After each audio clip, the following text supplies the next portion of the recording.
नमस्कार मंडळी. तर तुमचं पुन्हा एकदा स्वागत आहे बाई ग आईमध्ये. आज झालेला आहे सर्वात मोठा ब्लंडर.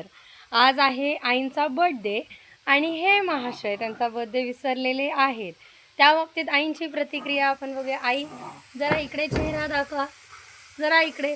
नाही, ते चेहरा दाखवायला तयार नाही आणि हा वाढदिवस फक्त मला लक्षात राहतो.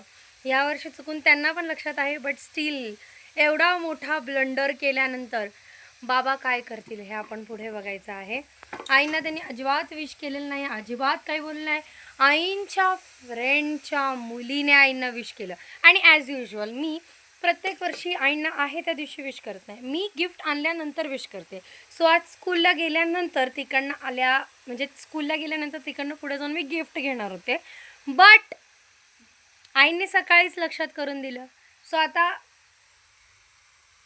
बाबांचं काय होणार? बाबा एकदम बिंदास्तपणे लाइटिंगचं काम करतायत.